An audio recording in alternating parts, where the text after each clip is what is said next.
This is Audiovisual Cultures, the podcast exploring different aspects of cultural production. I'm Paula Blair, and in this episode, Andrew, Shail and I are delighted to be joined by Dr. Lisa Stead during her trip to Newcastle to present research from her Reframing Vivien Leigh project. Hello and thanks to our members at patreon.com/avcultures. If you're listening and you want to support, you can also donate to liberapay.com/PEA Blair or paypal.me/PEA Blair, where money received reimburses me for costs incurred in making the podcast. I'll be back at the end with more details on how you can support and get in touch. For now, do enjoy listening to Lisa. I'm Lisa Stead. I'm a senior lecturer in film studies at the University of Exeter, and I kind of sit between English and film at that university, and my research sits between those two things. You've been doing some really exciting research about Vivien Leigh for the past few years. Would you like to tell us a bit about that? Yeah, so my research before that was actually about women's writing in the interwar period. So there's not an immediate connection to Vivien Leigh, but what I've done before has been more about cinema going and how women write about going to the movies and process what it means to go to the movies in that period and how it forms ways of thinking through identity, etc. So I've always been slightly more interested in film culture rather than film texts. Mm-hmm. A big part of that has been working with archival material and film ephemera. At the University of Exeter, there's a museum on site. I don't know if you've ever been. Yeah. The Bill Douglas Cinema Museum, which is this fantastic collection of pre-cinema, early cinema, film culture ephemera. So it has everything except actual movies, magazines, cigarette cards, toys, games, scrapbooks, letters, etc. So I've always been connected to that collection as a teacher and a researcher.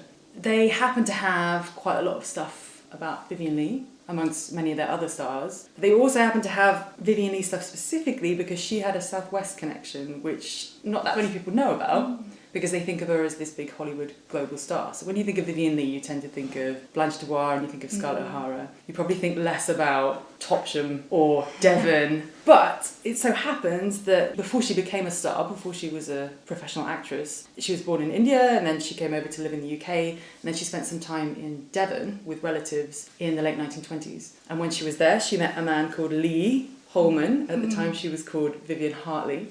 And she met a man called Lee Holman, who was a London barrister who had a Devon connection. And the myth goes that she spotted him out riding, it's very kind of Austen, and said, "Ooh, that's the man I want to marry." And he happens to look like Leslie Howard, which is a great connection forward to her role in Gone with the Wind. So anyway, she married this man, Lee Holman, and in the early 1930s, they lived in London, but they kept a very strong connection to Devon, which is his home and where his family were from.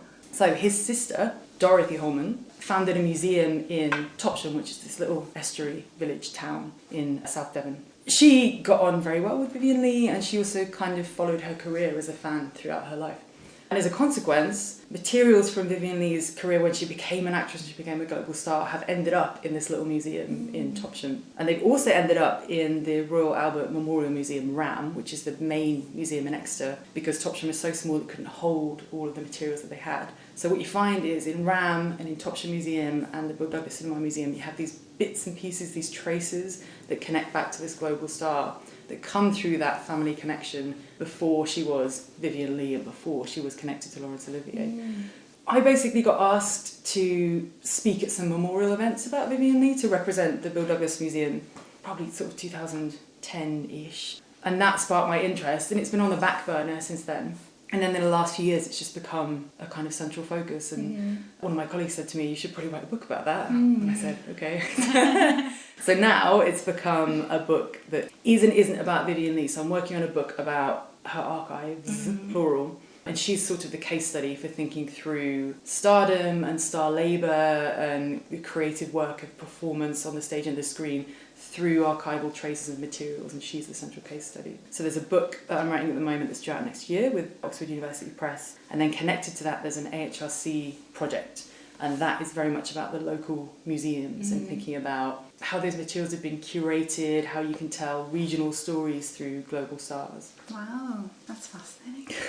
I've been following you quite a lot because the project has been tweeting lots of photos from their clothes and things that have been, is it passed down through her family and Yeah. altered? And It's kind of become a dress history project in a lot of ways, which is not what I expected. There's a research assistant working on the project called Becky Ray, who's fantastic, because she has a lot of experience and knowledge of working with textile history. And we've been working with curators at Topsham Museum and RAM and looking at their holdings, because most of what they have are dress materials. So what's really interesting about that is they were donated through Vivien Leigh's daughter to her aunt, Dorothy Holman, and then they ended up at RAM and at Topsham. Topsham Museum has a nightdress from the set of Gone with the Wind that Vivien Leigh was allowed to keep. Apparently she could pick one or two items, and that's the item that she chose, interestingly, of all the dresses. Although I assume they probably wouldn't have let her have the green curtain dress. I just can't imagine they would let that happen. So that's at Topsham. And then at RAM, they have a couple of evening dresses, and they also have a broadtail dress. So I didn't know what broadtail was until very recently, and I wish I didn't know what broadtail is. really? What? It's made from the skins of unborn lambs. Oh my goodness. So it's a really particular, very expensive, you would have to have this custom made for you kind of textile. And they have this black broadtail dress. Actually, they were given to Dorothy at Topsham, and then they were then passed on to RAM in the mid-70s. And there are some great letters from Suzanne, Vivien Leigh's daughter, saying, I have this problem, I can't store these materials anymore, would you be interested in them for your museum? So you have this broadtail dress that's this kind of decadent, wonderful, revolting piece of textile history that was Vivien Leigh's dress. And then you have two other dresses that were Vivien Leigh's that Suzanne then altered. So they are hers, but the silhouette is very different. So physically, those two women were incredibly different. Vivien Leigh is very, very minuscule, very petite. Suzanne had a very different kind of silhouette. So you've got these really fascinating objects that have sort of two spectral women having inhabited them, and then they end up in this regional space, and they pass through Dorothy Holman, the collector, the curator. So they carry all these different histories of different women using these dresses, living in these dresses, connections to the starriness of Vivien Leigh, and then the more normal, quote-unquote, life of her daughter Suzanne, who didn't move in those circles, and then they end up here at RAM. So when you're holding them in your hands, you're sort of holding Suzanne's stories and Vivien Leigh's stories, but also the stories about the women who decided these had value, kept them, collected them, preserved them, sometimes in the face of policies of curation in those institutions that didn't really place the same value on these materials, because dress history is kind of women's history. It's not as interesting or as serious as some of the other items that those institutions hold. So the more I look into it, there's a kind of fascinating lines of women preserving these materials, deciding they have certain kinds of values, thinking about the stories that they tell, and then passing those stories down. So an awful lot of what these centres hold are those textile materials more than other kinds of ephemera. I mean, that tactility of the material is fascinating as well, because when you're thinking about anything to do with film history, it's usually things you can't necessarily touch in the same way. Yeah. Or things that you look at, but that embodiment, you know, of a garment, there's something, you know, like that's a living, breathing human person used to occupy that space within that thing. Oh yeah, absolutely. And all the kind of scatological details of that, like the stains on them. Wow, yeah. You can look for little sweat marks or makeup marks. It's those things that are more, for me personally, I find those things absolutely fascinating, that they're lived in material. People have different reactions to them. So there's this sort of more, the kind of fan reaction, and I don't mean this dismissively, is to be overawed by it being something that she has touched. And then if you talk to one of the curators, the way they look at it is fascinating, because they can just see spilling forth from it all the stories about couture, the designers, who they would have liaised with, which furrier in London they might have interacted with to have this made. And then I look at it and I think, you know, I'm interested in how does that connect those human stories about passing materials on? What does that tell you about stardom and film history? So I love how when you have a dress on display, you have all these different, you know, in Donnie Darko where they have the spears, it makes me think of the spears coming out of these dresses leading in all these different directions that are more or less interesting to different people. But I find those really tactile details fascinating, of marks, stains, the impression of someone having been in this. In some ways it's a different kind of feeling to a signature or a letter or those other kinds of collector items with star history. I remember a time back in the previous millennium, might have been the year 2000, I think probably something like 1999, when a Chaplin costume was loaned temporarily to what was then the Bill Douglas Centre, before it was the Bill Douglas Cinema Museum. I don't think it changed at all in that renaming. It's still a cave. It's the same. It was a little bit sad because nobody had thought to get a mannequin. to put the costume on. So it was just kind of laying down inside a display cabinet. And there was also a bit of local press, and the curator at the time thought, well, I'll tell you what I'll do is I'll model it, right? I think it was Hester Hayton who was curator of the Bell Douglas Centre at the time, but quite quickly realised that Chaplin's a tiny guy, right? And also that she probably had better not even try and force any rather old worn garments onto herself. So she modelled it in the sense of draping it across the front of herself, right? So there's a lot of logistical problems with just exhibiting these material objects. And this does seem to be one of the lovable oddities about what is now the Bill Douglas Cinema Museum, is it's almost committed to not preserving copies of films, even copies of scraps of films. It's almost committed to not doing that, because the stuff that gets thrown away around the edges, things like the particular boxes of sweets that are sold in cinemas and aren't sold somewhere else, for example, that's of value for preservation. And it's hardly specific to the Bill Douglas Centre, but it is rare. You find it in the Cinema Museum, the one that's in Lambeth as well. That's kind of, let's keep this thing which is a dispenser from a toilet kind of impulse. So this is why I am extremely happy that I've managed to get Lisa up here, because it's a little bit like the thing we do every year at the British Silent Film Festival Symposium. For just once, I managed to be in the same room as somebody else who values this kind of historical material. And also, I must confess that I lived in Topsham for a year and never went to the museum, in spite of the fact that it having one item from Vivien Leigh, of course clearly we've got a lot more, but it was, we've got this dress, was its main marketing method, was we've got this Vivien Leigh thing, we've got this Vivien Leigh thing. And I never thought, I wonder how. So I've, and therefore since I've gone, yeah, that's a bit weird. So it's good to finally find out. It's interesting, a few of the things you're saying there about displaying items. That's an interesting choice, to just drape it across yourself. When we were trying it, so we've been making 3D models of these dresses, so with the idea that you can get closer to them when things you're not allowed to touch, how can you get closer and see some of those details? So we're creating these 3D models that allow you to go extremely close and look underneath and around. And when we were doing that, we had to mount them. And her dresses only fit on child mannequins because she was so small, so you can't use the standard mannequins for it. I'm relatively new to working with textiles, and I just didn't really realise how much goes into thinking through the logistics of doing that. So when you said about putting it on, I can hear the conservators from RAM screaming about the idea of doing that, because you have to think so carefully about weight, about how you hang it, about whether you pin something, about trying to give the impression of the way it was worn without distorting it. It's really fascinating. I'm completely obsessed with the kind of debris of cinema as a lived thing. I find it fascinating when we teach with those collections, because you get out things like fan magazines, which is something I've written a lot about, but you also get out things like ticket stubs, or we hold things in that museum like false eyelashes of the stars from the 40s or the 50s, or just those real random junk. And students have really different reactions to it. Either they find it fascinating or it completely turns them off and there's nothing there. And it's a real effort to try and find a way into it. And then every now and then you get someone who has that same kind of reaction to it, where they just love it and they're fascinated. But it's challenging stuff to work with, because it's charmingly mundane, and then trying to think about how to analyse it or tell a story about it, it can be is challenging, because it requires all these different skills of like, how do I place this? What does this tell me about anything about film history? I think you and I may have had the same impulse behind our PhDs, because our PhDs, if I remember correctly, are based on the same type of resource. Maybe not exactly the same resource, but the same type, in that my PhD was based on reading all of the British film fan magazines in the Bill Douglas Centre from the 1910s.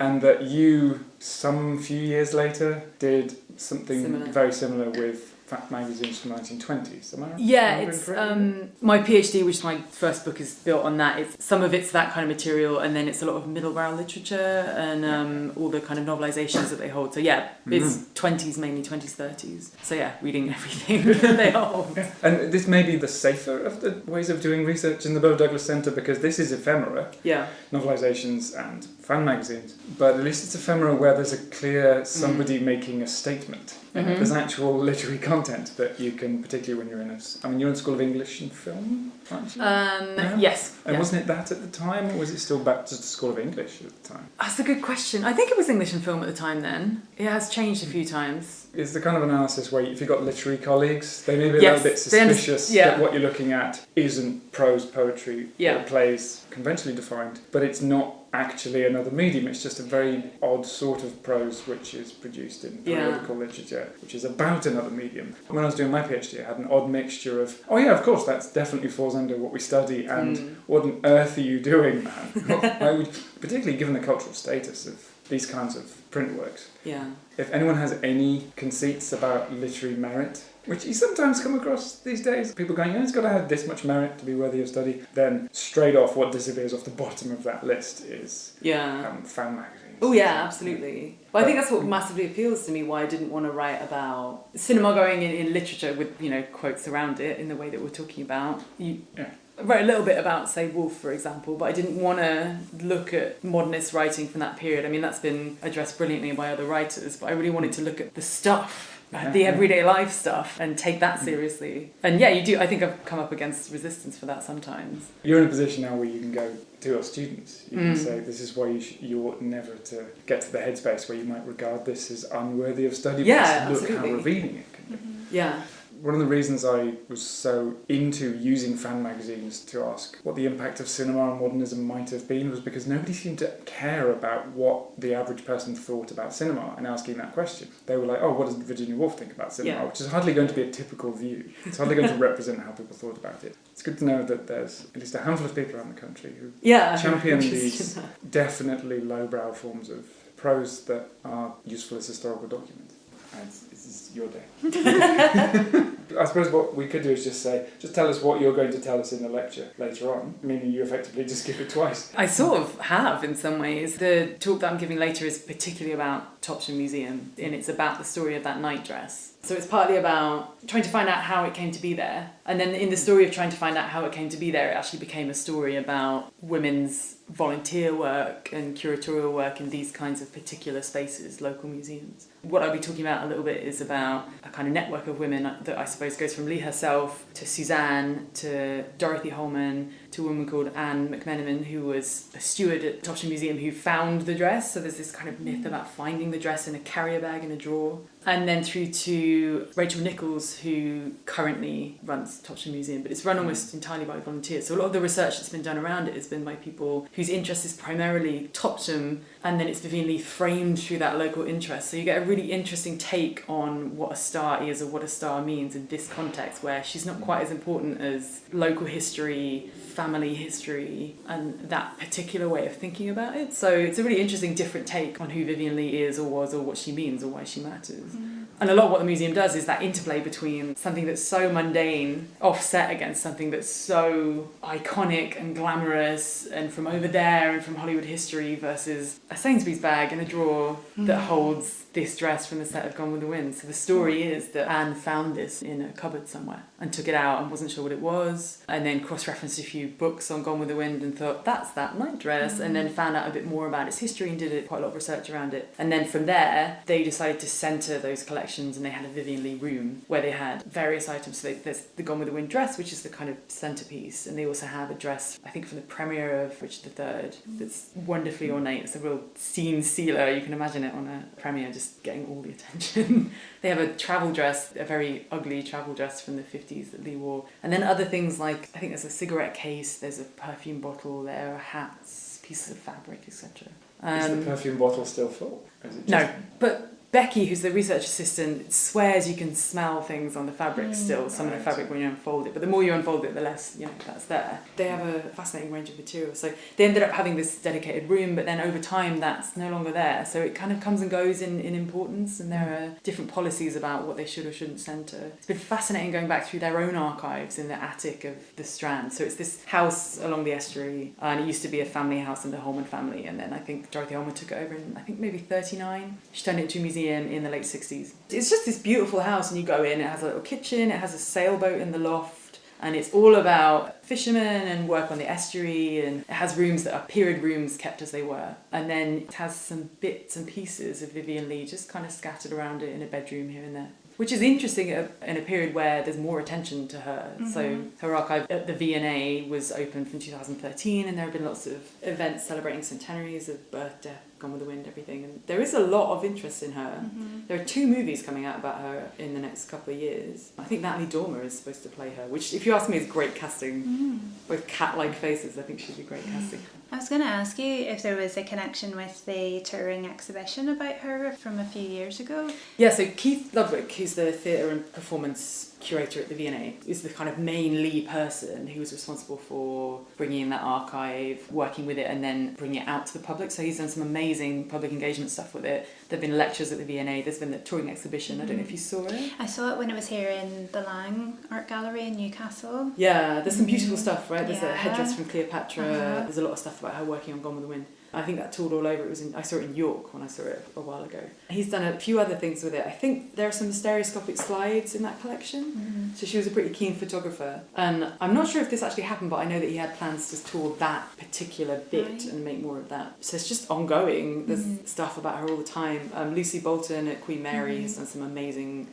combination of scholarly and working with the fans. There's this fan organisation called the Vivien Leigh Circle, which actually started in sort of officially in the 70s, but it was started by 3 women who were super fans of Vivien Leigh, and they used to wait at the stage door for her. So primarily theatre fans, and met her and talked to her a few times, and actually corresponded with her via letters quite often. So they have a wonderful collection of letters between these women and Vivien Leigh. And then when she died, they had a memorial event for her, and they started a little organisation called the Vivien Leigh Circle, and it kind of faded out in the 70s and then was picked up again in the 2010s in the wake of the V&A archive, I think. And they do really wonderful events, actually, to celebrate everything that they can connected to her. So a couple of summers ago, they had some events in London where they had, in the Actors Church in the centre of London, I can't remember the name of the church, but they had a memorial service and they had readings from these fans, and it was amazing. Then they had an event at Queen Mary where they had an exhibition of fan material.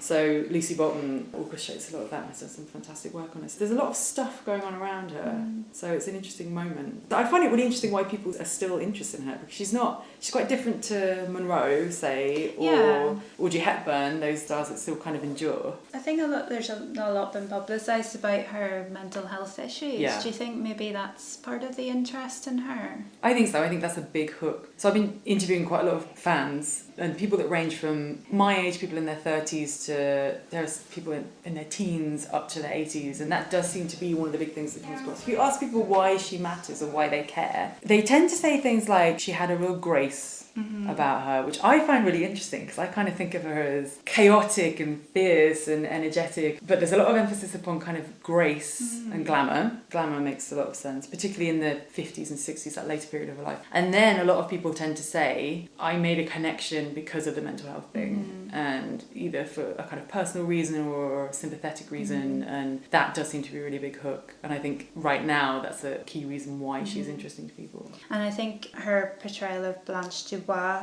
is the pinnacle, because I think even if you've never even seen Gone with the Wind, or you've never been aware of anything else she's done, there's just something about that version of Streetcar Named Desire, and that pairing with Marlon Brando, because it's so violent and yet it's so compelling, and it's very difficult to reconcile the relationship between those, because they're 2 explosive characters anyway. But in that film there's just something about them. There's something animalistic, and yet she embodies all of those contradictions. You know, she's graceful and yet she's all over the place. She's sexy but frigid, you know, she's all of these things, and he can't help himself. And then so you've got this rape apologism around him, and there's just so much meat to get into around. It's still just so prescient, I think, because we're still having discussions around those problems even now. I wonder if that's what it is as well.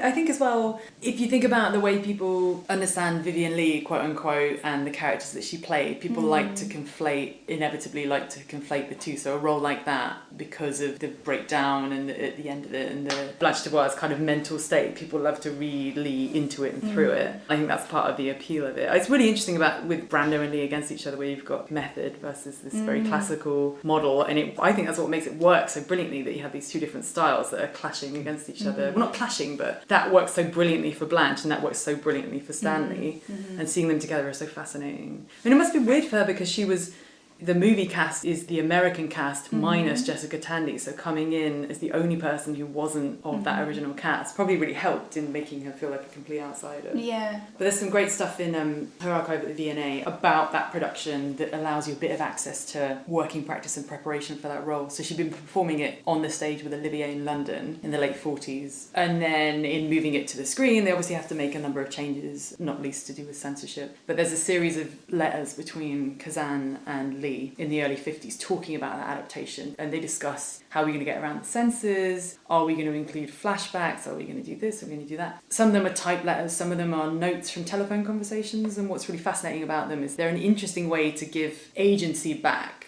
or to sort of think about agency and the history of that role, where it's not the case that you just have Kazan directing and this is how it is and she just translates the performance from the stage that's coached by Olivier. You know, a lot of the talk about that role is that she was always coached by Olivier. A lot of the discussion of that relationship keeps stripping agency from her. But what you find in those letters is this very kind of, she's extremely articulate about film adaptation, about what will and won't work at a micro level with individual lines, and then thinking about the structure of the play and how it will translate. She has very clear opinions about how that's going to work, and very clear opinions about how she should look and how she should be costumed and how that's going to work against her glamorous star image. So she talks about wanting to look right and not good, and she thinks very carefully through how the wig is going to work and how the costumes are going to work. So she's giving an awful lot of attention to the construction of that performance and the play overall. So those archive materials are an interesting way to sort of write her back into that adaptation history, where if you just look at the publicity, her voice in those interviews or first person articles that she writes sort of absent herself from that. It's all just about the parties that you're having in Hollywood at the time and the direction that you get, and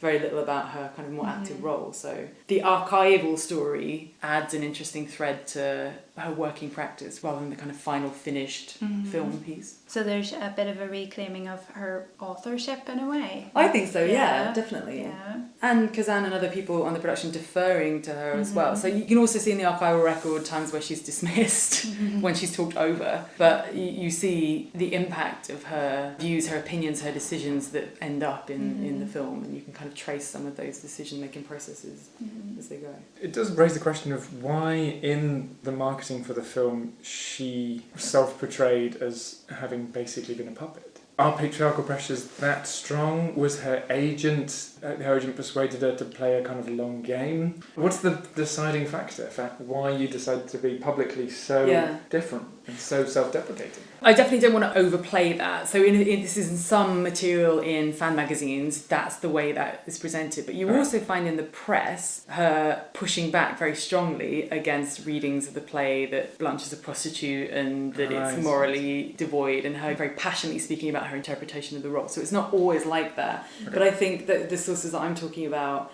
they're from fan magazine material, that the emphasis is slightly more upon a kind of glamour and the intimate insight into what it's like to be in Hollywood than it is to work. Yeah. So it pushes that aside more. And I wonder, how much did she actually write of that? How much is it edited or just made up and her name is attached to it? There's often in these articles where it's often a female interviewer sitting down with a female star, there's often this lengthy preamble about the journey and entering the inner sanctum of this star and describing them physically. There's often this kind of... What seems to be covertly everything I'm about to tell you is completely made up. It's this signal of myth, it's setting the scene for it was a dark and stormy night. Device. And of course we're also talking about fan magazines that for some reason had decided to almost exclusively target women, aren't we? It's maybe something to do with the advertisers that were paying for advertising space in these magazines being advertisers that had decided that all people who went to see films were women, and therefore all buyers of these magazines would be women, and therefore that means that the editors of the magazine are going, well, everything we write has to basically just be a way of easing the entire process of our advertisers advertising to our readers. And that will definitely influence what an interviewer asks. Oh yeah. And what an interviewer even remembers when they go and speak to a star, if they even did. Yeah, that's the thing, isn't it? If they even did. How much of it is really real? Now, about your first book, it's got a very cheeky title, doesn't it? Off to the Pictures. Yeah, is that an allusion to the title of something earlier? Because there is that Iris Barry book, isn't there, from the 1920s? Yeah, there is, which is called... Wait, what's it called? Is it called Let's Go to the Pictures? Yeah, Let's Go to the Pictures. Sort of. It's from a line in Winifred Holtby, Winifred Holby's novel South Riding, where there's a character in that who's just at the end of her tether looking after all the useless men in her life. And I think she downs tools and her son says, "Where are you going, Ma?" And she says, "Off to the pictures." But it was also an echo of the Iris Berry book, which is a kind of defense of the value of cinema going and all the different ways in which it's useful or meaningful and should be defended against, dismissed as being lowbrow and dangerous and nasty. So yeah, it's a combination of those two things, really. And what's the subtitle? Do you know, I can never remember it. I think it's women's writing and cinema going in interwar Britain. I think. Yes. And was it your choice of title, or is it the thing you end up? It had a way more bland title, and then the final reader, suggested changing it to something less bland. And then that line is an echo from something that South Riding book that's talked about in my book. Is your impression then of the 1920s that this is a point by which, in popular perception, the whole institution has been thoroughly feminised? As in coded female? As in this is what women do, the institution itself is more suitable as a home for women, at least women performers, if not, oddly, women behind the camera, and that it belongs in a larger field of leisure practices that are exclusively geared towards women. Yeah, that's primarily the way that I approached it already in that text, particularly because that's a really useful tool for cultural commentators to condemn it and to dismiss it or speak negatively about it, because if you associate it with being entirely feminine and feminized, then you can attack it straightforwardly. But then what you find in a lot of women's writing is the kind of reclaiming that as a positive thing and seeing it as that dual awareness of something that is ridiculous or exploitative or commercialized can also have value if it gives you a template to figure out questions about identity, questions about everyday life, and to pick and choose parts of that culture that help you make meaning, basically. So what you find in a lot of the novels and the literature that I'm looking at are people staging interactions or conversations or events in cinemas, or talking about cinema-going characters and working through the place of the picture palace or the flea pit in everyday life as somewhere that either is a kind of useful metaphor for working through something in the story, or becomes quite an important public-private space for different kinds of women to be away, to indulge in something that's just about them, to compare their lives against what they're seeing on the screen, to think through those questions of sort of British womanhood in modernity at that period, usually against an American template, because a lot of the content on the screen or in the fan magazines is American more than it is British. So it was interesting for me looking at that vantage point of British women consuming this, not entirely, but a lot of culture coming in from the outside, and then sort of picking and discarding what they want to engage with. Is the big story here that there's a lot of women writing about cinema who aren't modernists? Yes, for quite some time before these well-known statements by Virginia Woolf and Dorothy Richardson appear in the late 1920s. Yes. And that this earlier stuff is conventionally disregarded. Definitely. I mean, there's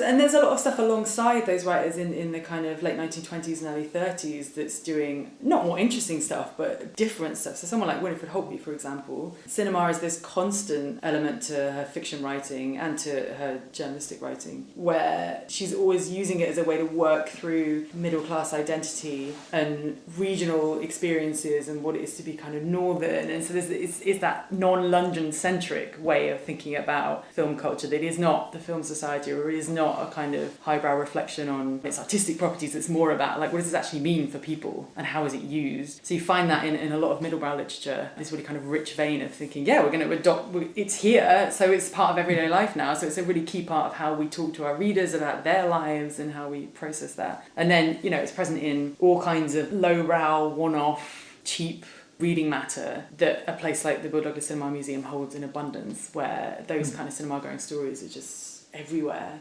A lot of those stories are about aspiring stars, so Cinderella stories, there's an awful lot of that. But they're not as straightforward as that. They're not always just, little Jenny Smith wanted to be a star and she made it. They always have a kind of edge of cynicism and a kind of like grittiness that's very appealing. There's always this sense of knowing better, which I think appeals to readers in a kind of smart way, where it's like, it's okay to indulge in this, and we know that it's sort of nonsense and sort of not. And I really like that voice that runs through these fictions. So it's quite different to, Woolf thinking about, like it is an untapped medium that could be something greater. It's a different way of thinking about what film is. And do you get a sense of when it was that the general consensus arose that this was a female-appropriate institution. Because it's in place by the early 20s, isn't it? You have to go back even further than that. Yeah. And of course, by that point, you're getting back to the prospect that it may have been right at the time that the very first cinemas were built that people were already seeing this as a feminised institution, or something that happened just a couple of years after that first generation of cinemas emerged. So do you have a sense of a year when that first I don't happened? know. I don't think I can pinpoint it to a year, but I think, like you say, it goes in hand with shifts in legitimising cinema culture. I think in the push towards it being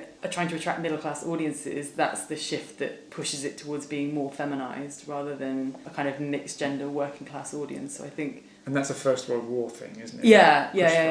Middle class audience. Yes, it is. So if you look at, I mean, you know this from having read all of the early fan magazines, if you look at the stuff from, I think, like 1911 is maybe when the first British fan papers are, and then the early stuff from sort of 11 to 14, 16 isn't especially tailored that way. But then you get onto about, I'm trying to think back through the millions of things that they're all like in a Rolodex on my head of the hundreds of fan magazines. But I don't know, like 16, 17 onwards, it starts to take the shape that's solidified from about 1918, that is that more feminised package where it seems more explicitly tailored towards women. I think a big part of it is the inclusion of fiction in those papers, and that they're story magazines more in their earlier incarnation, and the kind of stories seem to be addressing a female reader, and they often have every woman characters that you can put yourself into those shoes.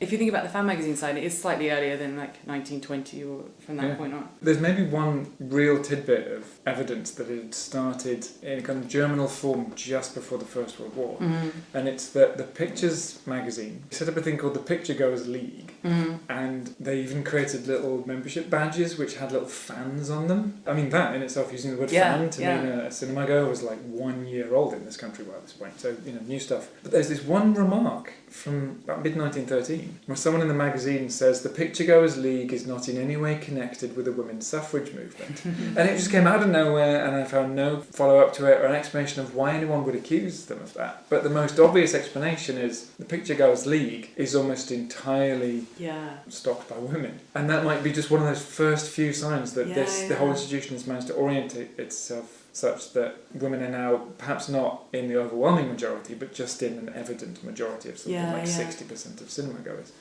And then it's got something to do with leisure time as well, doesn't it? And how much people work. But of course, at the time, if you live by selling your labour, women work as much as men. So perhaps that having more leisure time thing only applies when the whole institution goes middle class. And tries to. Do you think that continuing to uncover these kinds of things, and I'm asking very naively because I'm a more contemporary person, and the more we uncover about women in film and women in film culture more generally in the earlier years, there's more evidence that women were always a big part of everything and just got pushed out more and more as the 20th century moved on. And now we're having to fight to get space back in film production, film cinema going, everything again. Is that along the right lines, or? Yeah, I think so. I mean, there's a big push in feminist film historiography to do that work of writing back in. There's that amazing project, Women Film Pioneers project, that's trying to sort of create a database, a new archive of all those like lost, forgotten figures by not just focusing on actresses, and put that back in. I think it's Jane Gaines that writes about that dual forgetting in film history, where you have the forgetting in historical record of all of these women that contributed, then you have a kind of forgetting in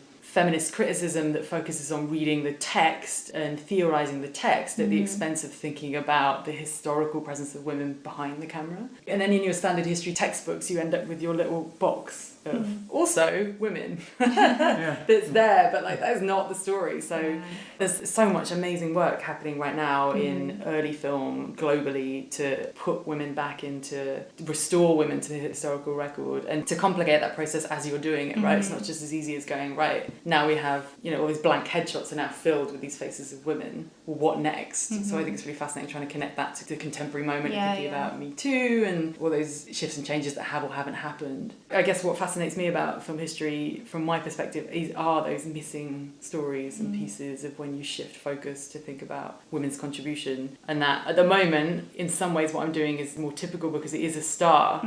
But by thinking it from the archival side, what I'm trying to do is not just think about star image and not just read film text, but to connect Leigh as a case study to all these other versions of women's labour. And then with the material on literary cultures of cinema, again, it's looking differently at like the other pieces, not just women making movies, it's women consuming film and film culture and telling those stories of thinking about the relationship between cinema and modernity. So yeah.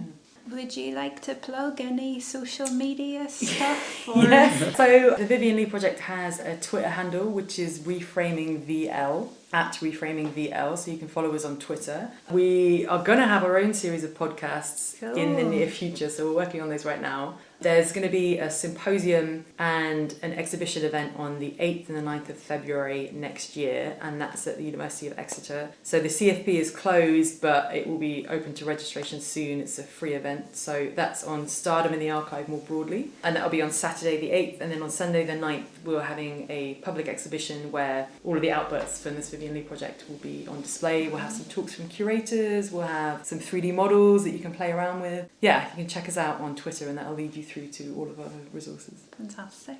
Thank you. Thank you. I'm so gutted I cannot make that. It looks good. We've had some really great submissions from people actually, so I think it's going to be fun. Have you got? We've got Michael Williams from Southampton, we've got Andrew Spice is going to come, Mark Glancy, Charlotte Cross doing a panel on Cary Grant and the Bristol connection. I think James Chaplin, Llewellyn and Andrew in the panel. Melanie Williams is going to come talk about Diana Dawes. Pamela Hutchinson's going to talk about graveyards, star graveyards as an archive. Yeah, there's some really interesting stuff. Oh, nice. It's going to be good, I think. I'm also reminded, you said that you're getting into fashion history. Yeah, If you ever, I'm not sure meeting is the right word, but have you ever just been in the same room as Paula Church Gibson? No, I haven't actually. Because she's one of these people who she's actually, as a person, she's about that wide, that tall. But she wears so many clothes, she looks like this vast butterfly, right? And she works at the London College of Fashion, and she's a film historian there. And she did that Oxford Guide to Film Studies. Yes, yeah. And so she specialises in fashion and film. I just thought that you might. She'd be a great person to get in touch with. Yeah, I've read her work. Yeah, but I've never met her because she'd be a great person to talk to about the Leigh stuff and all of these dresses that I know nothing about. Like it's pink or it's black. Something that was really important when we do any teaching of students is to go, I want to give you an example of stuff you have to go and find out. Yeah. When you do any research. Yeah.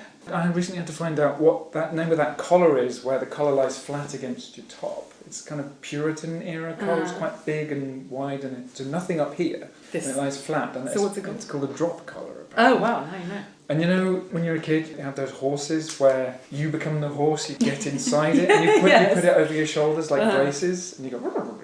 I had to find out what that is called for a thing recently about series characters in early film. It's called a step-in horse. Oh, so right. these are great examples of, we've all been there, haven't we, of going, now I need to go and find out about how this material's manufactured. I remember it was at Chris Brooks's memorial, after he died in I think it was the early noughties. It was done in a cathedral, but it wasn't a religious service. And the bishop, I think it's a bishop of Exeter, if it's a cathedral, it's a bishop. He was a friend of Chris's, and he said, look, I just wanted to point out that Chris, he showed me something amazing, which is, he once said to me, if you want to explain this stained glass window, you have to understand medieval mathematics. And if you want to understand medieval mathematics, you have to understand medieval cosmology. And if you want to understand medieval cosmology, you have to understand medieval physics.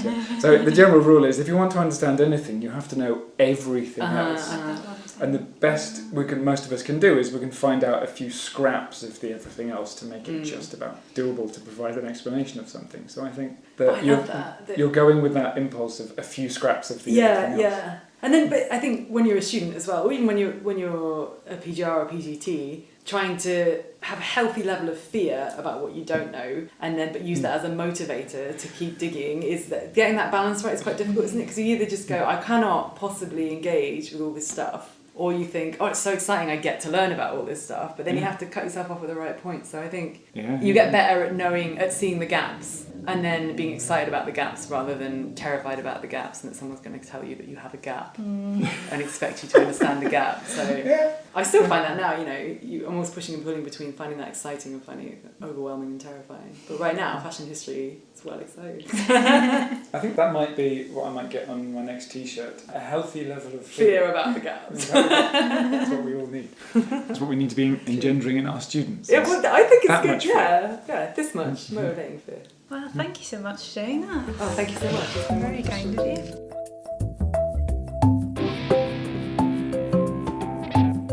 You've been listening to Audiovisual Cultures with me, Paula Blair, Andrew Shail and Lisa Stead. This episode was recorded and edited by Paula Blair, and the music is Common Ground by Airtone, licensed under Creative Commons Attribution 3.0 and available for download from ccmixter.org. If you like the show and find its contents useful and interesting, please help cover production and distribution costs by donating to paypal.me/PEA Blair and liberapay.com/PEA Blair. Episodes are released every other Wednesday. Please rate, share and subscribe on your chosen listening platform, as this helps others find the show. For more information, visit audiovisualcultures.wordpress.com and follow AV Cultures on Twitter and Facebook. Thanks so much for listening, and catch you next time.